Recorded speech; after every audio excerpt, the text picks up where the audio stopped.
दहेज, समाज क्या कहेगा। हमें तो आपकी बच्ची पसंद आ गई है। हमारे लड़के की कद काठी के हिसाब से देखे तो दोनों की जोड़ी बहुत अच्छी लगेगी। जैसा आप सही समझे। बेटा योगेश, तुम दोनों को अगर टाइम चाहिए तो आपस में अकेले में कुछ बात कर सकते हो। हम बाहर चले जाते हैं। जी पिताजी, जैसा आप कहें। योगेश और सविता को अकेले वक्त देकर सब वहां से चले जाते हैं। चाय कैसी लगी? चाय भी अच्छी लगी और आप भी। सच में? हाँ, मैंने तो फोटो देख के ही हाँ बोल दिया था। मुझे भी आप अच्छे लगे। आपको कुछ पूछना हो तो पूछ लीजिए, जैसे खाना बनाना आता है या नहीं, घर के क्या क्या काम कर लेती हूँ, वगैरह वगैरह। वो तो मेरी माँ आपकी माता जी से पूछ ही लेंगी। वो मेरा डिपार्टमेंट नहीं है। इधर योगेश और सविता जिंदगी भर का साथ जोड़ने की बात कर रहे थे। उधर सविता के पापा योगेश के पिताजी के सामने हाथ जोड़ के खड़े थे। देखिए, हमारा बेटा पढ़ा लिखा है, अच्छी नौकरी करता है। उसमें जितना पैसा लगा है कम से कम उतना तो मिलना चाहिए ना। 10 लाख से कम में तो नहीं हो पाएगा। बेटी हमारी बहुत होनहार है और 7 लाख भी तो कम नहीं होते हैं ना जी। अगर आप हमारी बेटी को शादी के बाद काम करने देंगे तो 3 लाख तो 6 महीने में ही कमा लेगी। हमारे घर में ये सब नहीं होता। औरतें घर संभालती हैं और आदमी बाहर के काम। जरा मेरी बात तो समझिए। एक कार देने के बाद 10 लाख रुपए नगद देने में हमारी कमर टूट जाएगी। और इसके अलावा टीवी फ्रिज तो देना ही पड़ेगा।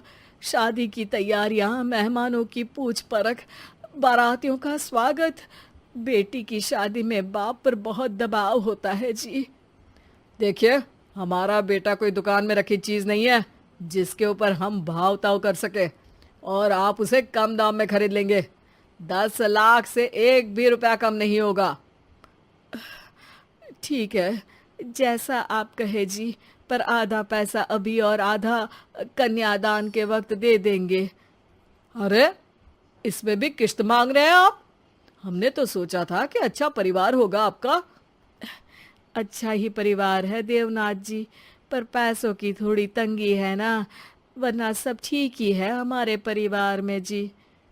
देवनाथ वहां से अपने बेटे योगेश को लेकर चले जाते हैं और कुंडली मिलवाई जाती है। 36 में से 32 गुण मिलते हैं। जल्दी शादी का मुहूर्त भी निकल आता है। अब कन्या को बुलाइए। आओ बेटी, यहाँ बैठो, योगेश की बाई और। मंत्रोच्चार शुरू करते हैं। मंगलम भगवान विष्णु मंगलम गरुड़ध्वजा मंगलम। सविता के पापा सविता और योगेश के बीच में जाकर बैठ जाते हैं।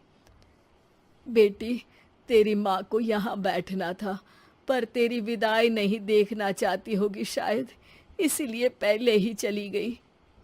बाबा, हंसी खुशी का माहौल है, रोने का समय तो विदाई के वक्त होता है ना, तब ये इमोशनल अत्याचार कर लेना। अभी तो मुस्कुराइए, कैमरा आसपास ही है। तभी पीछे योगेश के पिताजी आ जाते हैं। अभी तक पैसे नहीं आए आपके यहाँ से? उठा लूं क्या बेटे को? आते ही होंगे, मैंने अपने छोटे भाई को व्यवस्था करने के लिए कह दिया था। अरे तो जल्दी कराइए ना, वरना देर हो जाएगी। समझ रहे हो ना आप? योगेश और सविता दोनों एक दूसरे की तरफ देखते हैं। सविता चाहती है कि योगेश कुछ बोले, पर योगेश अपना मुंह दूसरी तरफ फेर लेता है। पापा, कितने पैसे की बात की है आपने? अरे बेटी, तुझे इससे क्या मतलब? मेरी डील की है ना, तो मुझे तो पता ही होना चाहिए।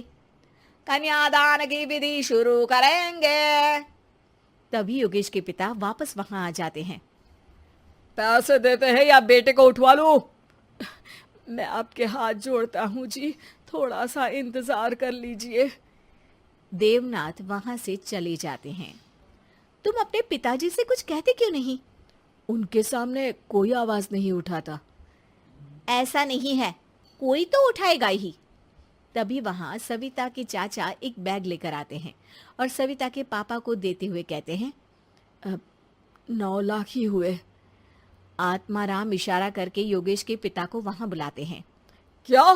सिर्फ 9 लाख? बाकी 1 लाख कहाँ है? नहीं हो पाए जी, शादी के बाद कर देंगे। अरे आप बात से पलट रहे हैं। जल्दी से अभी के अभी पूरे पैसे लाइए, वरना बेटे को उठाऊं क्या? देखिए मैं आपके पाँव पड़ता हूँ। रुक जाइए पापा, रिश्ते हाथ पकड़कर जोड़े जाते हैं, पांव पकड़कर नहीं। बेटी तू चुप रह। नहीं, ये कब से बस कह ही रहे हैं कि उठवा लूं, पर कोई उठ ही नहीं रहा। लो, मैं ही उठ जाती हूँ। बेटा, अपशगुन हुआ। दहेज लेना सबसे बड़ा अपशगुन है, पाप है, पाखंड है। और योगेश, तुम्हें मैं पसंद हूँ तो कुछ बोलते क्यों नहीं? और तुम्हारे पिताजी, अरे देवनाथ जी, आपके नाम में ही बस देव है, काम तो आपके असुरों जैसे हैं। पर गलती आपकी नहीं, गलती मेरे पिताजी की है, जो आप जैसे लोगों को घर की दहलीज भी चढ़ने देते हैं। लेकिन एक बात साफ है, मैं आपके घर की दहलीज कभी नहीं चढ़ूंगी। अरे बेटा, समाज क्या कहेगा? यही कहेगा कि सविता के भीतर की माँ दुर्गा जाग गई थी, जिसने पापा के खिलाफ, गलत के खिलाफ आवाज उठाई। आसपास के लोगों ने जोरदार तालियां बजाई। समाज की तालियों से पता चला कि समाज क्या कहेगा। समाज ने सविता की बात को स्वीकार भी किया और उसको अपने सर आंखों पर भी बिठा लिया। सविता के पिता में हिम्मत जागी और उन्होंने कहा, देवनाथ जी, आप कह रहे थे ना बेटे को उठा लूं क्या? उठा लीजिए। हमारी बेटी को आपका लड़का पसंद नहीं है और हमें आप